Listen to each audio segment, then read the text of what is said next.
Mueller's investigation suggests that Russia and other foreign countries have been meddling in this country for some time. So it raises an obvious question, which has been dismissed in the media, but it's a real one. What about the last administration? They knew about this. Why didn't they do anything about it? And where was the FBI?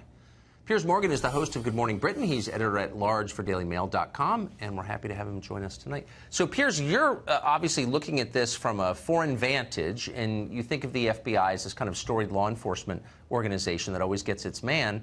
Have you revised your take on the FBI over the last year? Well, I've revised it certainly in the last week, which I think has been one of the worst ever weeks for the FBI in its 109-year history, Tuck, and I'll tell you why. Two reasons. One, take the Russia investigation.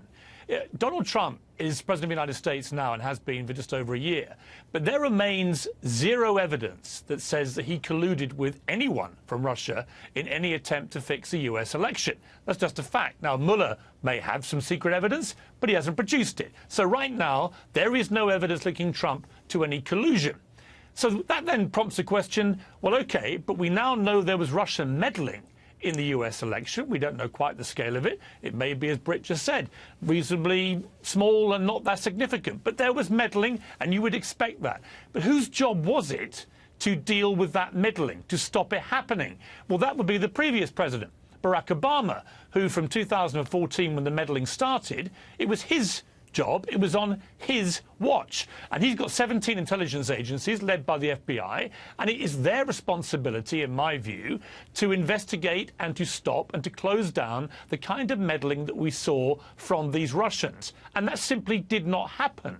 And so I would say that if you combine that performance by the FBI in terms of the Russian investigation or lack of it that was going on, and then you look at what happened with the mass shooting this week in Florida, where this is one of the most spectacular ball drops that I've ever seen from any intelligence agency. Yes. The FBI were warned twice. Once that this guy had apparently posted on a vlogger's commentary that he was going to be a school shooter. He has a very unusual name, this shooter, Nicholas Cruz, with Nicholas spelt in a very unusual name. The FBI were not able to trace him. And yet he had a background check to purchase the AR-15 with which he committed his crime. They could have found him in 5 minutes.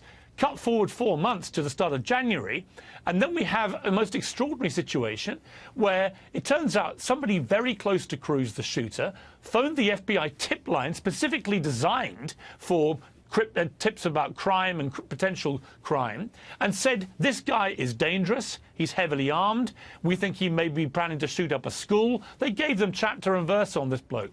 And the FBI didn't even refer it to its head office in Miami. It didn't even pursue this, despite now having 2 warnings that this guy might be armed, dangerous, unstable, mentally ill, and preparing to shoot a school up. Now, you put those 2 things together, Tucker, and I'm sorry, this is a pretty appalling performance by the FBI, leading me to conclude in my column today that you'd be better off calling them the Federal Bureau of Incompetence. Well, and you would add to that, and of course everything you said is factually true, and I think your interpretation is right. You add to that the Las Vegas shooting, which the biggest in American history, these months later, we have no understanding of why that happened, and there's a trail of incompetent decisions by law enforcement. So here's my question. Given all of that, I think your position is a reasonable one. Why is it that people who say that are denounced as unpatriotic by media figures in this country? Why is it unpatriotic to question federal agencies?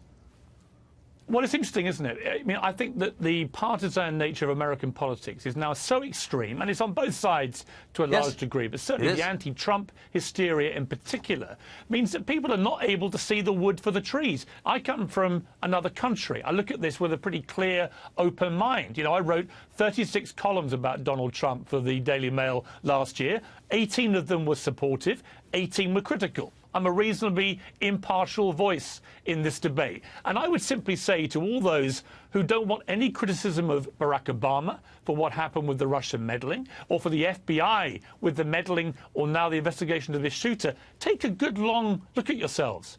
Because if this has happened with Donald Trump, let's reverse it. Let's say that, you know, Donald Trump had been the president when all this meddling was actually going on, and we knew it was going on, there would be absolute outrage that he hadn't stopped it. Yes. And so I think it's perfectly legitimate to look at Barack Obama and say, where were you when this meddling was happening on your watch? And the answer is that he and the FBI seemed far more exercised to be investigating other technology in terms of emails and Hillary Clinton and servers and so on, quite legitimately. But were they basically taking their eye off the ball and not focusing on what is probably, for the American country, far more serious, which is persistent Russian meddling through new technology, through American companies like Facebook, Twitter, Google, and others, using and abusing them to try and influence and corrupt voting patterns and voting thinking? You can't argue simultaneously that that was a big deal and Obama is blameless for not investigating. I agree with that. Piers Morgan, thank you. Good to see you tonight. Thanks, Duncan.